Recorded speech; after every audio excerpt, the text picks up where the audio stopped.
Assalamualaikum dan salam hormat. Bertemu lagi dalam MG Flash 13 Januari 2023 bersama saya Rosnani Nasir.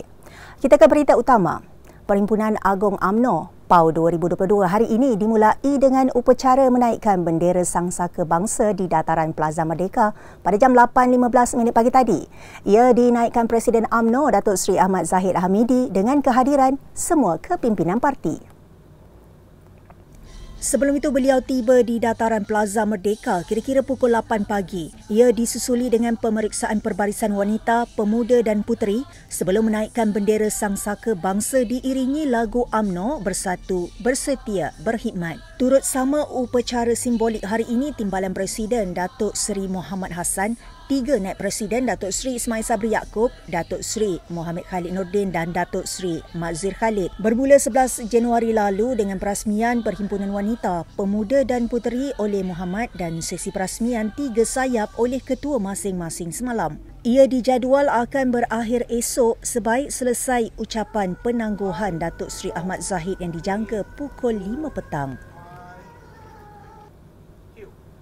Mesyuarat Majlis Kerja Tertinggi MKT UMNO malam tadi tidak membincangkan soal persiapan parti bagi menghadapi 6 pilihan raya negeri PRN. Perkara itu disahkan sendiri Presiden UMNO Datuk Seri Ahmad Zahid Hamidi selepas mempengerusikan mesyuarat yang berlangsung hampir sejam 30 minit.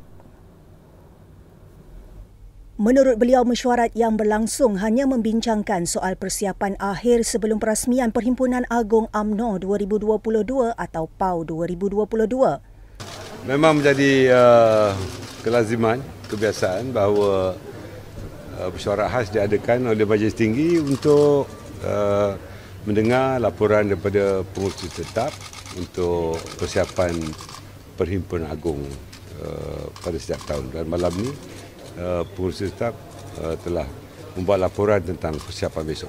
Selain daripada itu ada? Tidak ada. Ialah laporan daripada wakil-wakil Majlis Tinggi ke persidangan sayap-sayap. Mereka telah melaporkan. Ada tak masalah? Pasal persiapan PRN nanti? Itu kita bincangkan dalam Majlis Tinggi yang lain. Ya? Ada tak pemasyaratan yang bakal dibuat ke Datuk Seri? Cak you lah. Perkara itu turut diakui pengerusi Badan Perhubungan UMNO Sabah Datuk Seri Bong Mokhtar Radin. Pasal Sabah ada bincang? Tak ada. Sebab this is mesyuarat khas for PAU. Yep. Untuk Sabah matter, we'll discuss next meeting. Apa isu lagi dibicarakan untuk dibawakan kepada usul-usul ada? Ada ucapan Presiden, usul-usul dan sebagainya. Pindaan perlembagaan. Tandingan jawatan ke Presiden kan? Tak ada. Totally tidak ada. Okay, thank you. Kita ke berita seterusnya. Wakil kepada calon Barisan Nasional BN Tan Sri Tengku Razaleigh Hamzah memfailkan petisyen mencabar keputusan pilihan raya umum ke-15 PRU15 bagi Parlimen Gua Musang di Mahkamah Tinggi Kota Baru minggu lalu. Ia dibuat wakilnya Muhammad Azmi Mahmud pada 3 Januari lepas.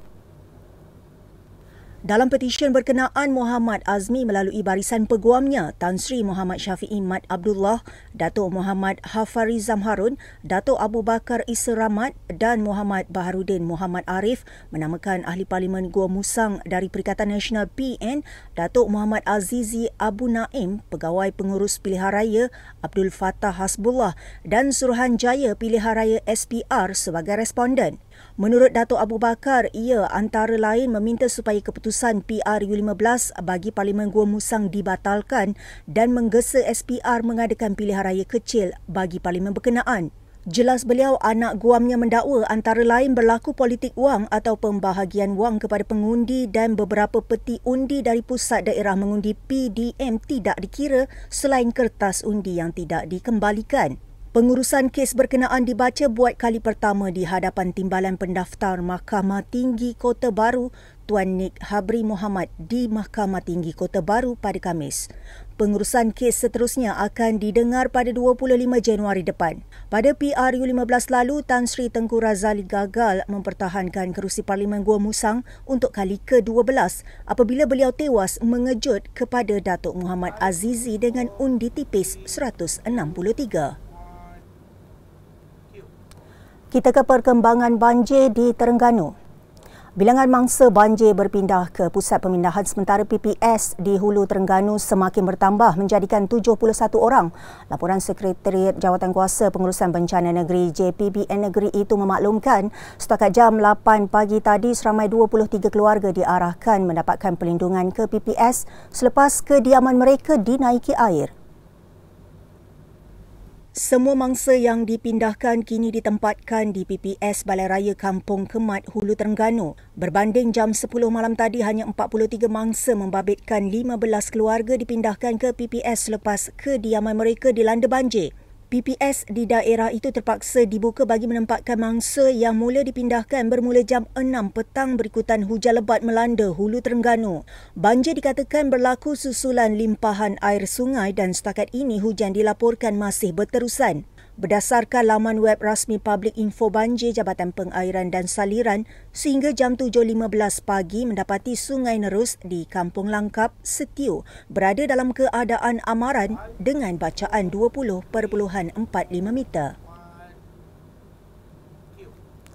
Berita berikutnya, satu mayat lelaki dijumpai berbungkus dalam guni di tepi jalan di Jalan Persiaran Aman Perdana 1, Aman Perdana Klang. Ketua Polis Daerah Klang Utara, Asisten Komisioner S. Vijaya Rao berkata, polis menerima panggilan orang awam mengenai perkara terbabit kira-kira jam 6.10 petang semalam.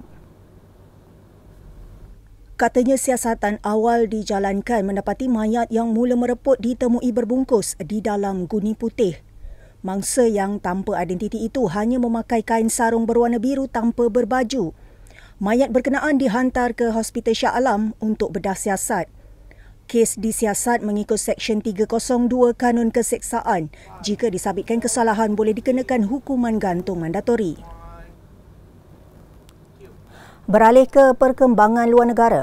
Sekurang-kurangnya 5 maut dan 13 lagi cedera dilaporkan apabila sebuah kenderaan utility sukan SUV melanggar pejalan kaki yang sedang melintas jalan di Guangzhou, China.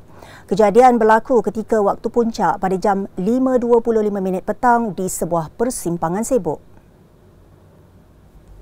Berdasarkan rakaman, insiden berlaku apabila kenderaan berkenaan merempuh pejalan kaki di dua lintasan berasingan di Chiu East Road dan Tian He Road. Menurut saksi, suspek dilihat sengaja memandu keretanya ke arah pejalan kaki. Dia turut dilihat berhenti untuk membuat pusingan U dan terus memandu ke arah pejalan kaki lain. Suspek kemudian memberhentikan keretanya di tepi jalan, keluar dari kenderaan dan mula melempar wang kertas RM100 ke udara. Dia yang cuba melarikan diri bagaimanapun berjaya ditahan selepas berlaku pergelutan dengan polis. Lelaki berkenaan dikenali sebagai Wen, berusia 22 tahun dan siasatan berhubung kejadian sedang dijalankan.